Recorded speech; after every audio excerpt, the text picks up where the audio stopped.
কিচ্ছু না, এটা পরিকল্পিতভাবে এই ঘটনাটাকে জিইয়ে রাখা হলো।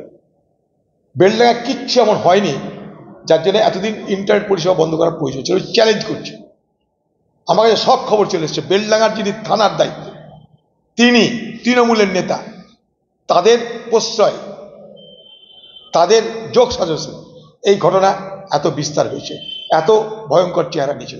কিচ্ছু হয়নি। সেখানকার হিন্দু, সেখানকার মুসলমান, তারা কেউ এই দাঙ্গা চায় না, তারা কেউ অশান্তি চায় না। আমি কেউ দায়িত্ব নিয়ে বলছি আপনাদেরকে, যে কোনো হিন্দুকে জিজ্ঞেস করবেন, যে কোনো মুসলমানকে জিজ্ঞেস করবেন। বেলডাঙ্গায় ঘিরে আছে সমস্ত মুসলমান। বেলডাঙ্গা শহরকে 80 থেকে 90% মানুষ সেখানটায় মুসলমান সম্প্রদায়। তাদের বিরুদ্ধে কটা হিন্দু সংঘাত করতে যাবে, এই ক্ষমতা হিন্দুদের আছে বলে আমি মনে করি না।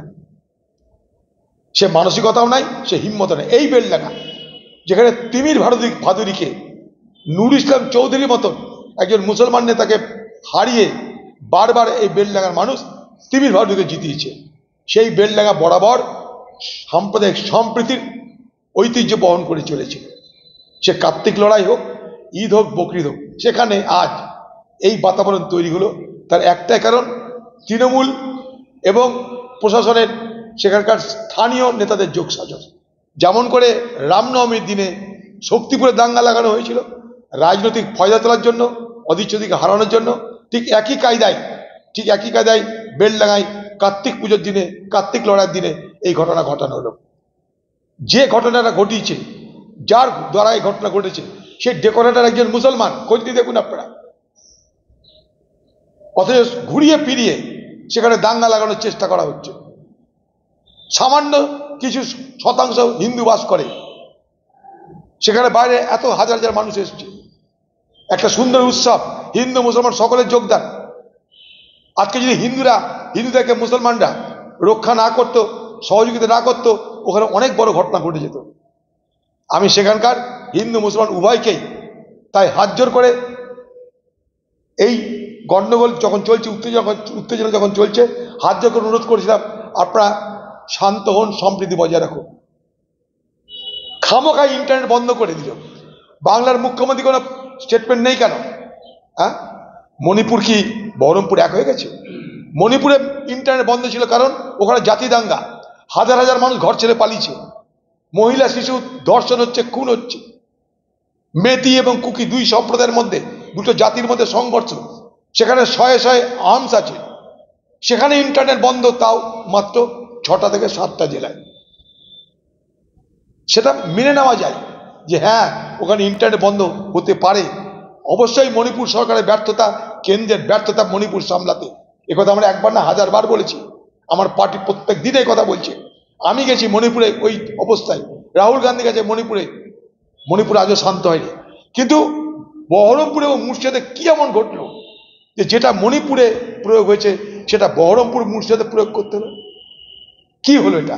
তিলকে তাল করা হয়েছে, মশা মারতে কামান দাগা হয়েছে। হ্যাঁ, মশা মারতে কামান দাগা হয়েছে, তিলকে তাল করা হয়েছে। আরো বড় কথা, কালকে ছিল জুম্মাবার, মুসলমানদের জুম্মা পড়ার দিন, নামাজ পড়ার দিন মসজিদে।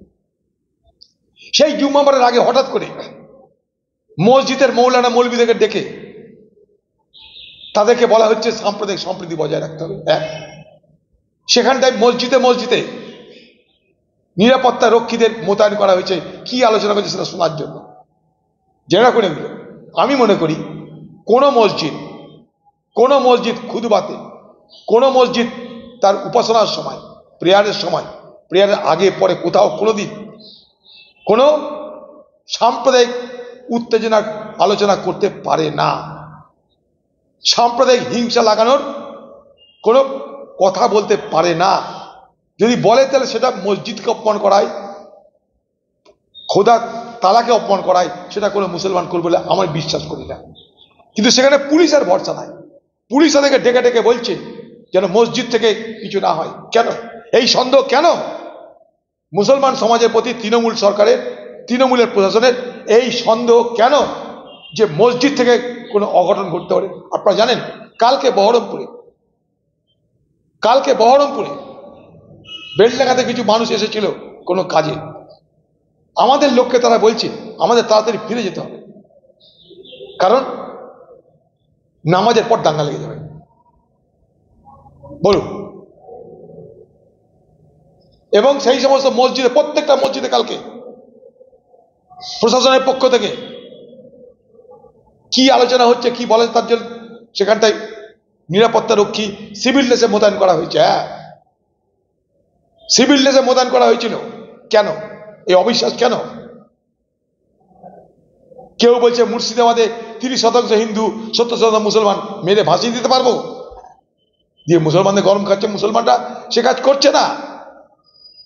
কিন্তু উস্কানি কোনো অভাব নাই, এটা এক ধরনের উস্কানি আমি মনে করি।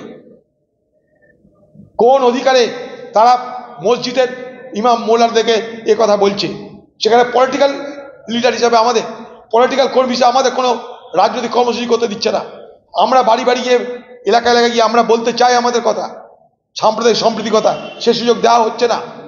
কিন্তু তৃণমূলের নেতাদেরকে সেই সুযোগ করে দিচ্ছে পুলিশ। পুলিশ সঙ্গে নিয়ে যাচ্ছে তৃণমূলের নেতাদেরকে বাজার করার জন্য, রাজনৈতিক বাজার করার জন্য, রাজনৈতিক রুটি শেখার জন্য। বাংলাদেশের সঙ্গে এই